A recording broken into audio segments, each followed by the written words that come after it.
Olá, boa tarde. Hoje é o Dia Internacional contra a Exploração Sexual e o Tráfico de Mulheres e Crianças. No mundo, estima-se que existam 2,5 milhões de pessoas que são obrigadas a realizar trabalhos forçados, de acordo com a Organização Internacional do Trabalho. Na maioria dos casos, as vítimas são mulheres. No Jornal da Justiça de hoje, vamos falar dos gargalos e dos avanços para coibir essas práticas. Mas esse é apenas um dos destaques do dia. Vamos aos demais. Supremo Tribunal Federal formou maioria de votos para tornar o ex-senador Magno Malta réu por calúnia contra o ministro do STF, Luiz Roberto Barroso. O prazo para que os ministros da Corte apresentem votos no caso termina às 11h59 da noite de hoje. Ministro do Supremo Tribunal Federal, Alexandre de Moraes, rejeita pedido para que contratos de aluguéis sejam reajustados pelo IPCA, Índice Nacional de Preços ao Consumidor Amplo. E ainda, hoje é comemorado o Dia Internacional das Línguas de Sinais. Neste ano, pela primeira vez, o Tribunal Superior Eleitoral incluiu a língua brasileira de sinais nas urnas eletrônicas.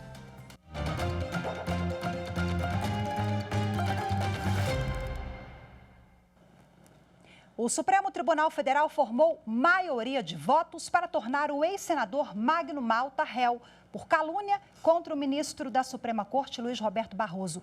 Em julgamento no plenário virtual, 5 ministros acompanharam o entendimento do relator, ministro Alexandre de Moraes, de que liberdade de expressão não é liberdade de agressão. A queixa-crime no Supremo Tribunal Federal foi apresentada pelo ministro Luiz Roberto Barroso em junho, depois de declarações falsas contra ele feitas por Magno Malta em um evento público. O julgamento no plenário virtual é para decidir se o ex-senador se torna ou não réu por calúnia. O prazo para que os ministros da Corte apresentem votos no caso termina às 11h59 da noite de hoje. O crime de calúnia é quando alguém acusa outra pessoa de ter cometido algum delito. Os advogados de Magno Malta, em defesa apresentada no processo, disseram não haver indícios de crime ou da intenção de cometê-lo.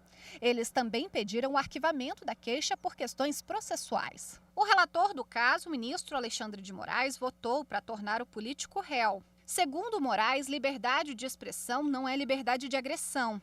Liberdade de expressão não é liberdade de destruição da democracia, das instituições e da dignidade e honra alheias. Liberdade de expressão não é liberdade de propagação de discursos mentirosos, agressivos, de ódio e preconceituosos. No voto, o relator considerou ainda que a conduta do ex-senador Magno Malta de acusar falsamente Barroso foi intencional e consciente.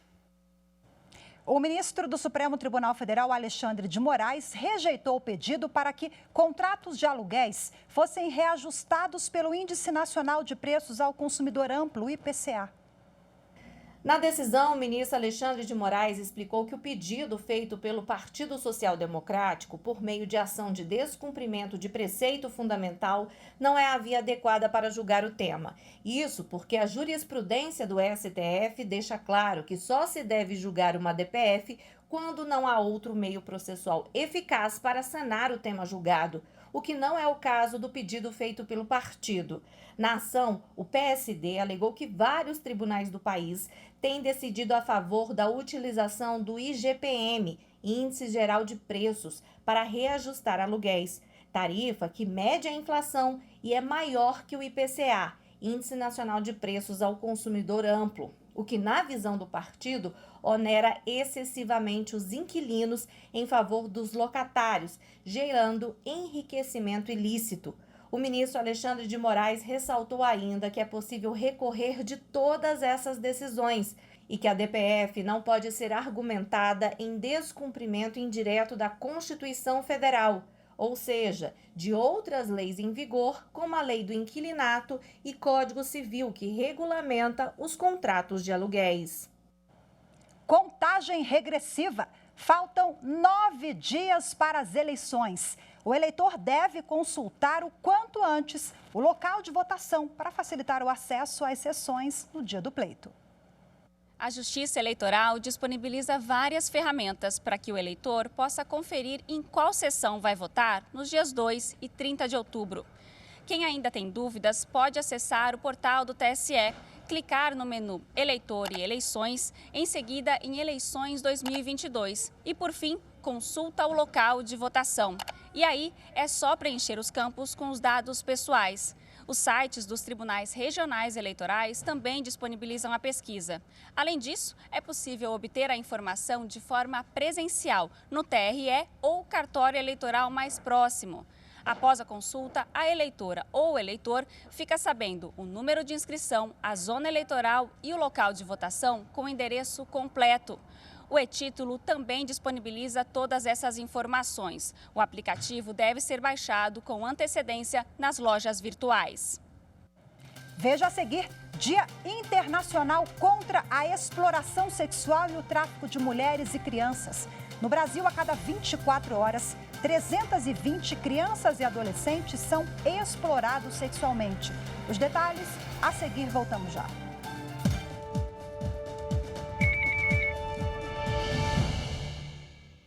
A Justiça Eleitoral trabalha com muito afinco e tem um quadro de funcionários que é o que garante a eleição. Não são os juízes, os que passam temporários, que passam por lá em todas as esferas. São os funcionários da Justiça Eleitoral que, com amor e muita dedicação, exercem as suas funções e garantem um pleito seguro, honesto, correto e, principalmente, rapidamente apurado.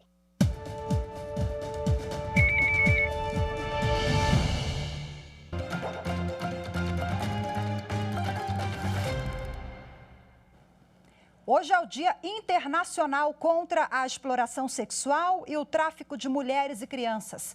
No mundo, estima-se que existam 2,5 milhões de pessoas que são obrigadas a realizar trabalhos forçados, de acordo com a Organização Internacional do Trabalho. O tráfico de pessoas para fins de exploração sexual é o terceiro negócio mais lucrativo do mundo, perdendo apenas para o tráfico de drogas e armas. O tráfico de pessoas é uma forma de comercialização, exploração e privação de vidas de pessoas, na maioria em situação de vulnerabilidade. Em alguns casos, o tráfico de pessoas ocorre porque as vítimas são atraídas por melhores condições de vida, com um emprego melhor. Mas, ao chegar no local, a realidade é outra. O tráfico faz cerca de 2,5 milhões de vítimas, movimentando aproximadamente 32 bilhões de dólares por ano. A exploração sexual é a razão mais frequente para o tráfico de pessoas. No Brasil, são 500 mil casos de exploração sexual por ano. Estudos apontam que o tráfico de crianças, principalmente de meninas negras, é comum para exploração sexual. No Brasil, a cada 24 horas, 320 crianças e adolescentes são explorados sexualmente. No entanto, esse número pode ser ainda maior, já que apenas 7 em cada 100 casos são denunciados. Ao serem traficados para exploração sexual, crianças e adolescentes estão expostos também a outros problemas, como maus tratos, doenças e ao vício em álcool e drogas. O tráfico de pessoas também ocorre para exploração do trabalho, mendicidade forçada e extração de órgãos. Bom, e para repercutir o assunto, eu converso agora ao vivo, de forma remota, com o advogado Edel Torres. Olá, muito obrigada, boa tarde, seja bem-vindo mais uma vez. Boa tarde, é sempre bom estar com vocês. Prazer é todo nosso. Bom, hoje é uma data também para chamar a atenção, né, da sociedade, de todos os atores envolvidos, para a gente tentar avançar nessa questão. Nós temos uma série de legislações que protegem as vítimas, mas na avaliação do senhor, quais os gargalos para a gente diminuir aí esse dado que o Brasil está ali no topo do ranking, né, quando a gente faz esse recorte mundial no que se refere a esses crimes? Isso, apesar de estarmos no pleno século XXI, temos casos de escravidão. E essas questões, elas envergonham, fazem parte de um problema da agenda global. Todos os países do mundo acabam enfrentando situações que envolvem o tráfico de pessoas e exploração sexual. O dia 23 de setembro, como foi bem colocado, é esse dia que serve de alerta, que serve para um amplo debate da sociedade. E aí eu falo que o grande gargalo que a gente verifica é a pauta de direitos humanos. A pauta de direitos humanos precisa ser enxergada de verdade precisa ser enfrentada, discutida. É preciso que a sociedade faça um amplo debate acerca dessa pauta que muitas vezes ela fica invisível. No caso, em especial, da exploração sexual de mulheres e crianças, nós temos uma sociedade misógina, uma sociedade machista, que, infelizmente, muitas vezes, acaba vendo esses crimes contra as mulheres de forma banal. É preciso que a gente lute contra isso e essa pauta seja efetivamente defendida. Conversávamos aqui nos bastidores, antes de entrar, que há hoje uma revitimização dessas vítimas. Tanto mulheres, crianças, elas sofrem, né, pela exploração e depois precisam acabar vivenciando isso novamente por meio da falta de oportunidade, de acesso, de acolhimento também, né? Isso, a revitimização é um fenômeno muito complexo, porque a pessoa sofre os efeitos do tráfico ou da exploração sexual, e aí ela sofre uma dupla vitimização, porque a sociedade não lhe dá o espaço, nem o Estado lhe fornece políticas públicas de emprego, de saúde, capazes de acolher essa vítima. Então, nós temos na lei de tráfico de pessoas 3 eixos principais: a prevenção, a repressão e a atenção às vítimas. Então, a vítima de tráfico, muitas vezes, ela tem vergonha de dizer que foi submetida a trabalhos e jornadas sexuais, muitas vezes de até 16 horas por dia, como algumas pessoas já nos relataram. Então, revitimizar a pessoa que sofreu, né, os efeitos do tráfico é algo muito difícil, é um fenômeno que acaba desumanizando o indivíduo, porque ela não vai conseguir falar e não vai ter o acesso, muitas vezes, às políticas adequadas capazes de trazê-la para a sociedade. A exploração sexual e o tráfico de pessoas geralmente estão interligados, doutor? Bastante interligados, minha querida, porque o tráfico de pessoas, ele usa uma das ferramentas, a exploração sexual. E nós vimos que o índice de exploração, o tráfico de mulheres, no caso, é um dos que é quase 100% dos casos, acima de 70%, segundo estimativas da própria ONU. Então, mulheres e crianças são vítimas e são os alvos fáceis, infelizmente, para os aliciadores do tráfico de pessoas, porque muitas vezes estão numa condição de vulnerabilidade social. Saímos de um período, aliás, né, a pandemia ainda está nos rondando, os efeitos dela ainda nos rondam, né?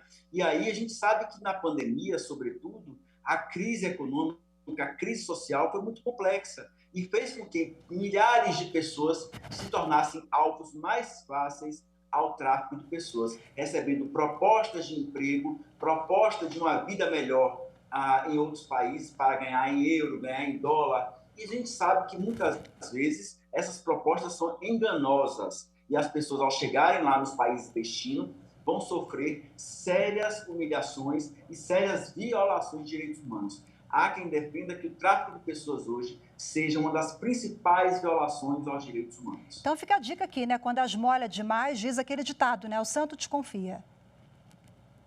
Com certeza. É claro que todos nós temos sonhos, somos movidos por sonhos, né? Melhores condições de vida, de trabalho, oportunidades, enfim. Ocorre que os aliciadores, eles trabalham justamente no interesse e no sonho das pessoas. Ao fazerem essas propostas, os indivíduos acabam acreditando e essas propostas vêm em sites falsos, em números de telefone falsos, books falsos também. Então, as pessoas acabam acreditando. E aí, quando chegam, né, nos locais de destino, elas vão verificar que aquilo tudo, na verdade, é um pesadelo. O sonho se tornou um pesadelo, porque tem que pagar a viagem, pagar a hospedagem, pagar a alimentação, vestuário, dívidas pesadíssimas, altíssimas. E aí, muitas vezes, para pagar essas dívidas, vão ser submetidas aos trabalhos sexuais. Então fica esse alerta, né? Muito obrigada pela sua participação, sempre um prazer conversar com o senhor. Boa tarde e até a próxima. Eu que agradeço o espaço e a oportunidade de discutir um tema tão importante para todo mundo, que é o tráfico de pessoas. Obrigada, tchau, tchau. Bom, e hoje também é celebrado o Dia Internacional das Línguas de Sinais. Neste ano, pela primeira vez, o Tribunal Superior Eleitoral incluiu a língua brasileira de sinais nas urnas eletrônicas. Os detalhes daqui a pouquinho, voltamos já já.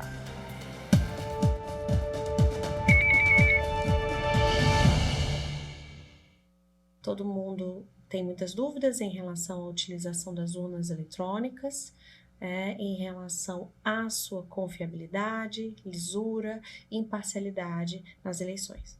É importante que se saiba de antemão que o eleitor hoje ele pode procurar o TSE e perguntar sobre essa segurança digital da urna eletrônica e ser esclarecido disso, assim como os outros órgãos são, a OAB, o Ministério Público e os partidos e coligações que volta e meia pedem esses testes, que esses testes sejam realizados de maneira pública.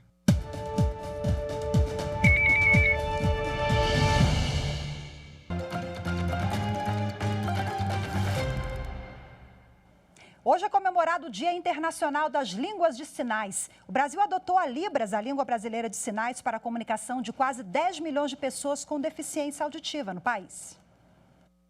A língua brasileira de sinais foi reconhecida como oficial em abril de 2002. Ela é um sistema linguístico, visual, motora, com estrutura gramatical própria.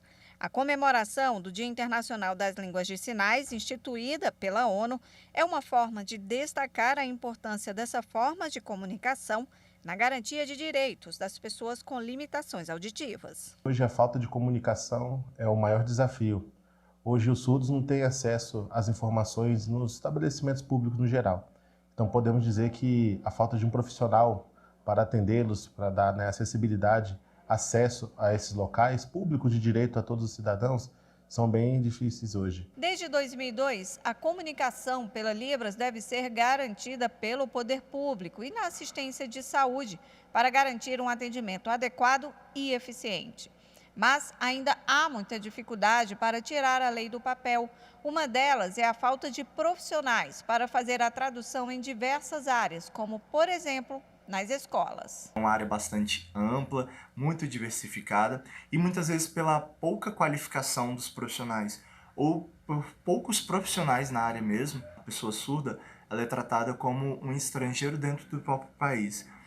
A pessoa não consegue uma comunicação dentro do próprio país. Mesmo assim, aos poucos, diversos setores vêm se adaptando para cumprir a exigência e aumentar a acessibilidade.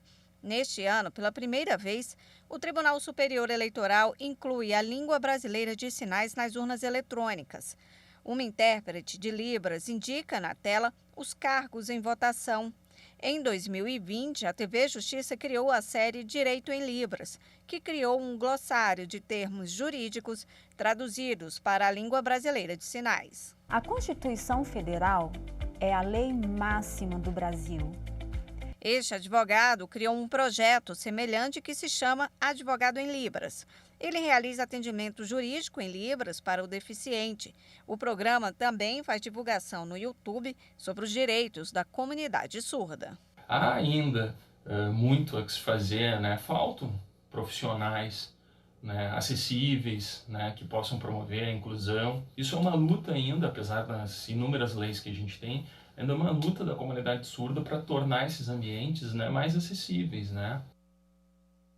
E falando em acessibilidade, o Superior Tribunal de Justiça realiza a Semana da Acessibilidade na Corte. O evento contou com roda de conversas para troca de experiências.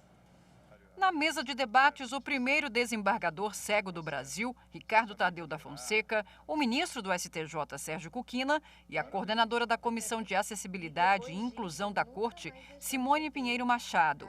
Eles falaram sobre as leis criadas para pessoas com deficiência e os desafios na aplicação desses direitos no dia a dia. Não se trata mais de conquistar espaço no plano das leis. Leis já temos em abundância. O grande desafio agora é colocar essas previsões legais na prática da vida real, no nosso dia a dia. E esse é uma das ambições do nosso Tribunal da Cidadania. Na plateia, servidores e colaboradores do Tribunal da Cidadania, que possuem algum tipo de deficiência, acompanharam atentos às explicações e trocaram experiências sobre as necessidades de inclusão. O secretário judiciário do STJ, Antônio Augusto Gentil, e a juíza auxiliar da presidência, Maria Paula Cassoni Rossi, também acompanharam o evento. No STJ, os surdos fazem a digitalização de processos, uma seção ligada à Secretaria Judiciária. Leila é colaboradora surda e trabalha no STJ há 13 anos e se sente muito valorizada no tribunal. Antes, em 2009, quando ela começou a trabalhar aqui como digitalizador e ajudava alguns outros surdos. Aí até que um dia o Francisco chamou ela para ser supervisora do surdo, porque sabia o potencial que ela tinha de estar ensinando, mostrar as coisas direitinho, e os meninos trabalhavam direitinho. O evento faz parte das comemorações da Semana da Acessibilidade realizada no STJ para celebrar o Dia Nacional da Pessoa com Deficiência e o Dia Nacional do Surdo.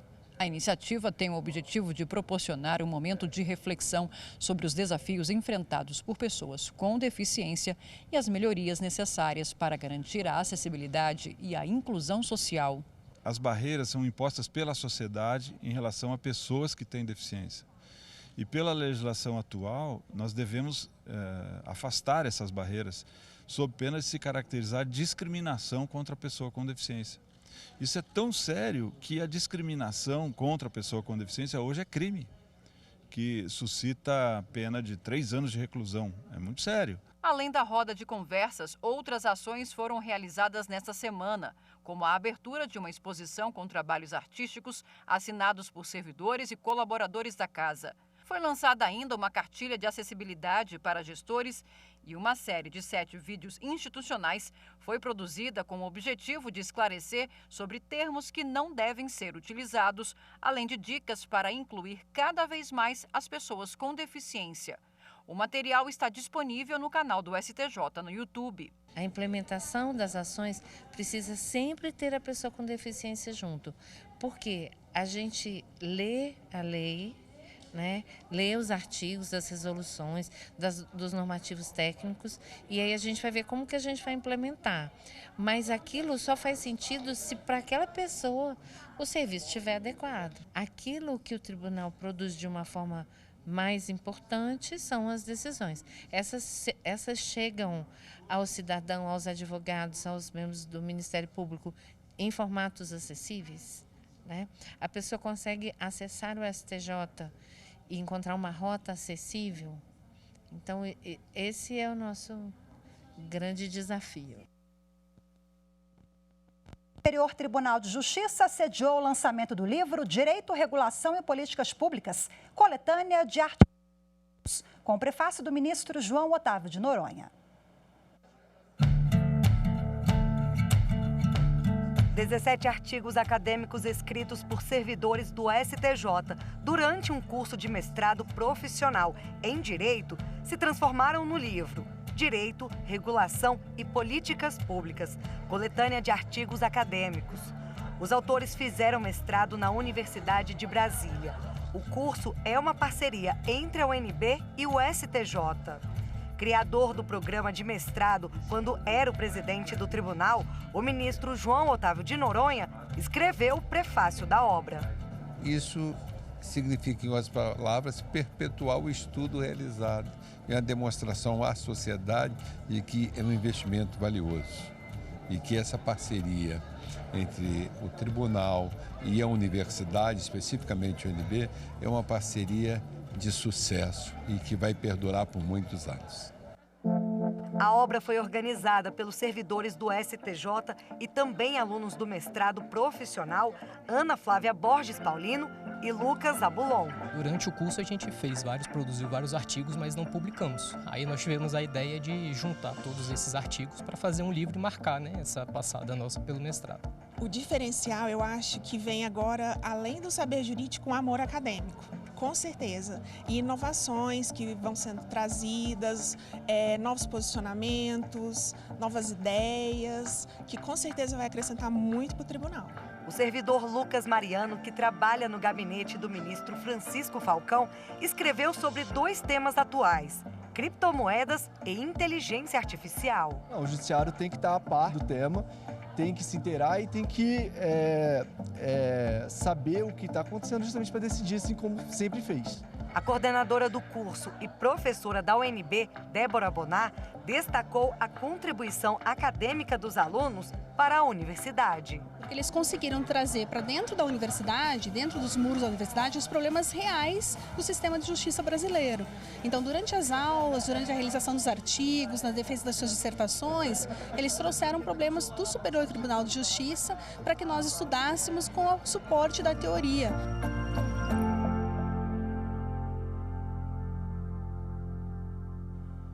Hoje ficamos por aqui, ótima tarde para vocês. Amanhã, excepcionalmente, Jornal da Justiça, primeira edição. No sábado, temos um encontro marcado, eu te espero, 12h30. Até lá. Tchau, tchau.